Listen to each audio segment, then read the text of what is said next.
لاہور کے معروف بزرگ صحافی اقبال جکڑ لکھتے ہیں کہ اپریل 1996 کے ابتدائی دنوں میں شوکت خانم کینسر ریسرچ لیب میں زوردار دھماکہ ہوا۔ اس دھماکے کی گونج بہت دور تک سنائی دی۔ ان دونوں وفاق میں پاکستان پیپلز پارٹی اور پنجاب میں نون لیگ کی حکومت تھی۔ عمران خان اپنی سیاسی پارٹی لانچ کرنے والے تھے۔ انہوں نے اس دھماکے کو بہت بڑا ایشو بنا لیا اور الزام لگایا کہ وفاقی اور صوبائی حکومت ان کی مقبولیت سے خائف ہے اور یہ دھماکہ اصل میں انہیں جان سے مارنے کی سوچی سمجھی سازش تھی۔ عمران خان کے اس الزام کا چرچا دنیا بھر میں ہوا اور عدالتی تحقیقاتی کمیشن بنانے کا مطالبہ بھی ہوا۔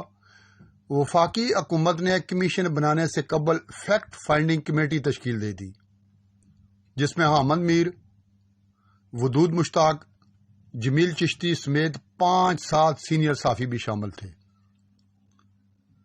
ایک روز یہ ٹیم عمران خان سے وقت طے کر کے جائے وقوع پر جا پہنچی، تفصیلی معائنہ کیا، وقوع کے وقت موجود سٹاف سے بات چیت کی، واپسی سے قبل میزبان کے اصرار پر ٹیم کی خاطر تواضع اور شکفتہ گپ شپ چل نکلی کہ احمد میر جو نظر بچا کر اپنی انویسٹیگیشن رپورٹنگ ٹیم اپنا کام مکمل کر چکے تھے، بے تکلفی اور مزاح کے انداز میں عمران خان سے مخاطب ہوئے کہ جناب آپ بھی بڑے حضرت ہیں، اے سی پلانٹ کا بڑا پائپ بلاکنگ کے باعث پھٹنے سے ہونے والے گونجدار دھماکے کو اتنا بڑا ایشو بنا کر ایک ہی تیر سے دونوں بڑی جماعتوں یعنی پیپلز پارٹی اور نون لیگ کو رگڑا دے دیا اور اپنی سیاسی پارٹی کی لانچنگ سے قبل عالمی میڈیا کی توجہ بھی حاصل کر لی۔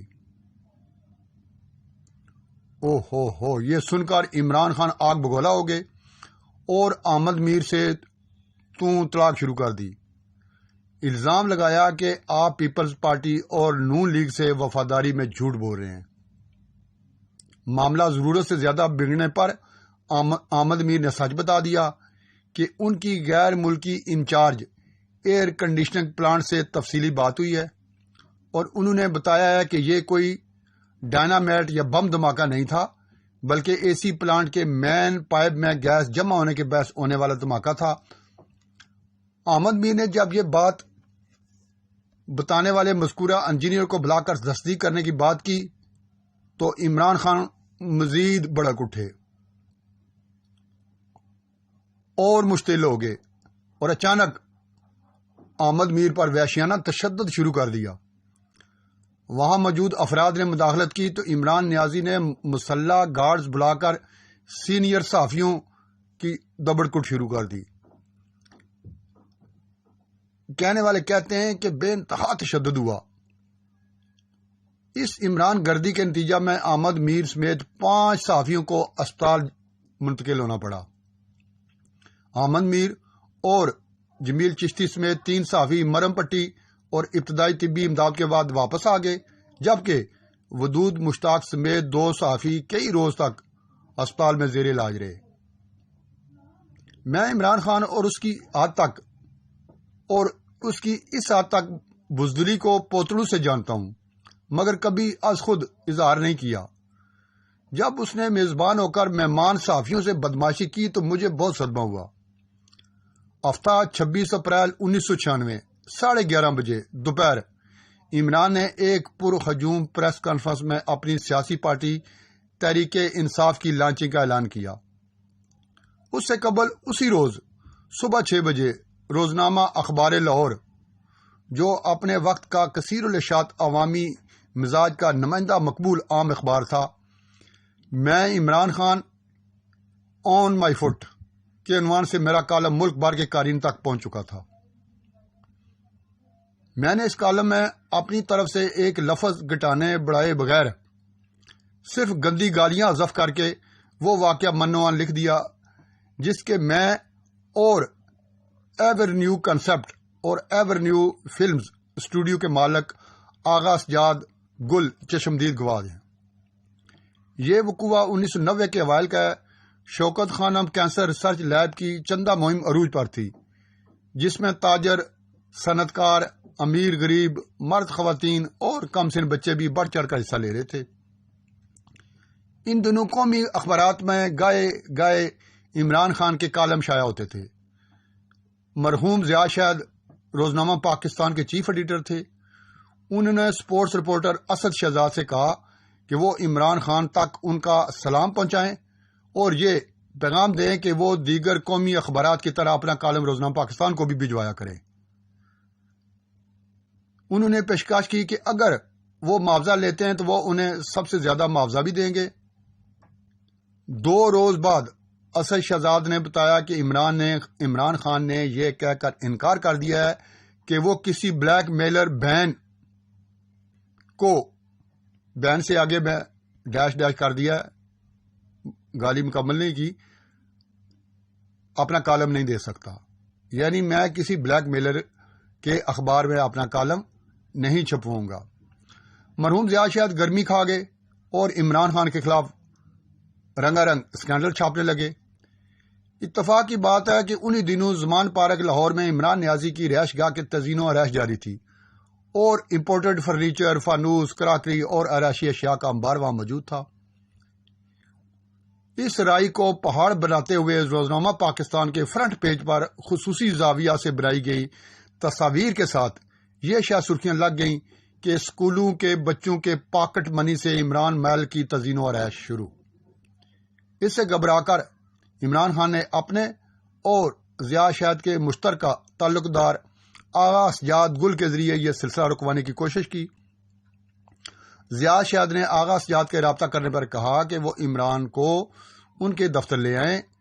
ملاقات طے پا گئی تو ضیاء شاہد نے اسد شہزاد کو پروٹوکول ڈیوٹی سونپتے ہوئے بریفنگ دی کہ چیف ایڈیٹر آفس تک پہنچنے سے قبل عمران کو کیسے انتظار کی کوفت اور کس طرح کے نفسیاتی اذیت سے دوچار کرنا ہے۔ اسد شہزاد نے معذرت کر لی تو یہ اسائنمنٹ بھی کسی اور کے حصے میں آئی۔ وقت مقررہ پر آغا سجاد گل اور عمران خان 41 جیل روڈ لاہور پر واقع روزنامہ پاکستان کے ہیڈ آفس پہنچ گئی۔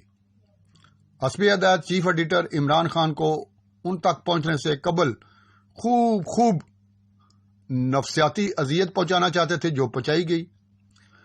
وہ جب بھی زچ ہو کر واپس جانے لگتے آغا سجاد گل انہیں روک لیتے۔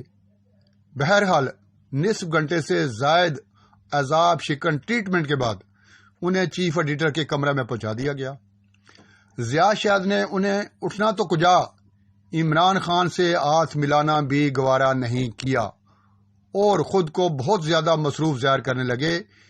عمران بہت اذیت میں تھے اور بار بار واپسی کے لیے اٹھنے کی کوشش کر رہے تھے، مگر ہر بار انہیں سجاد گل روک لیتے۔ بہت انتظار کے بعد گفتگو شروع ہوئی تو ضیاء شاہد نے بالکل اسی انداز میں کہ جیسے وہ اپنے سٹاف کی کلاس لیتے تھے عمران خان پر چڑھائی کر دی۔ وہ نان سٹاپ بولے جا رہے تھے۔ ضیاء شاہد نے کہا کہ میں نے سب سے زیادہ معاوضہ کی پیشکش بھجوائی، مگر تم نے انکار کے ساتھ ساتھ مجھے بلیک میلر کہا اور بہن کی گالی دی۔ تم خود کو سمجھتے کیا ہو؟ کرکٹ سٹار آن مائی فٹ، انٹرنیشنل فیم ہیرو آن مائی فٹ، سماجی شخصیت آن مائی فٹ۔ ضیاء شاہد بڑی دیر تک عمران کی یوں ہی کلاس لیتے رہے اور جو جی میں آیا کیا ڈالا، مگر کیا مجال کہ عمران نے چوں بھی کی ہو۔ وہ بیگی بلی بلے بیٹھے رہے اور گالیوں سمیت سب کچھ خوش دلی سے ہضم کر گئے۔ ذاتی طور پر مجھے اس معاملہ میں کوئی سرکار نہیں تھا، مگر میری قوت برداشت جواب دینے لگی تو میں نے بہانے سے کمرہ سے باہر نکل گیا اور عمران خان کی واپسی تک اس کے کمرے کی طرف نہیں گیا۔ میرے اس کالم پر سب سے پہلا رد عمل ضیاء شاہد کا آیا۔ انہوں نے صبح فون کر کے گلہ کیا کہ آپ نے 6 سال بعد یہ واقعہ پھر سے تازہ کر کے ان کی اور عمران خان سے جو دوستی بن گئی ہے اس میں دراڑ ڈالنے کی کوشش کی ہے۔ ان کے بقول ہم دونوں میں دوستی چل رہی ہے اور عمران خبریں گروپ کے اچھے کلائنٹ بن چکے ہیں۔ میں نے ضیاء شاہ سے پوچھا کہ میرے کالم میں کوئی جھوٹ یا فالتو بات تو درج نہیں۔ انہوں نے کہا لکھا تو سچ ہے، مگر کیا ضرورت تھی گڑے مردے اکھاڑنے کی۔ اس وقت معروف خاتون صحافی اینکر پرسن محترمہ نسیم زہرا پی ٹی آئی کی مرکزی سیکرٹری اطلاعات ہوا کرتی تھی۔ انہوں نے مجھے بھرپور تحریری احتجاج نامہ اور پھر لیگل نوٹس بھی بھجوا دیا۔ آج پھر مجھے یہ سب کچھ ریکارڈ پر دہرانے کا خیال اس لیے آیا ہے کہ نئی نسل بھی حقائق جان سکے۔ ہم وہ ستم گزیدہ قوم ہیں جسے تقسیم ہند سے اب تک 77 برس میں ہمیں ہر طرح سے لوٹا گیا، حسین خواب دکھا کر دھوکے دیے گئے۔ ماضی کے تلخ تجربات، آج کے مسائل و مشکلات اور مستقبل کے چیلنجز و خدشات کے پیش نظر آپ کسی کو بھی بلا غور و فکر اور بغیر تحقیق کے ہیرو بنانے کے بجائے ملک و ملت کے مفادات کو اولین ترجیح دینا ہوگی، اور شخصیت پرستی میں اندھا دھند جذباتی ہونے کے بجائے معروضی حقائق کو مد نظر رکھنا ہوگا۔ بقول شاعر، دستار کے ہر تار کی تحقیق ہے لازم۔ بقول شاعر، دستار کے ہر تار کی تحقیق ہے لازم، ہر صاحب دستار معزز نہیں ہوتا۔ اپنی رائے سے ضرور نوازیے گا۔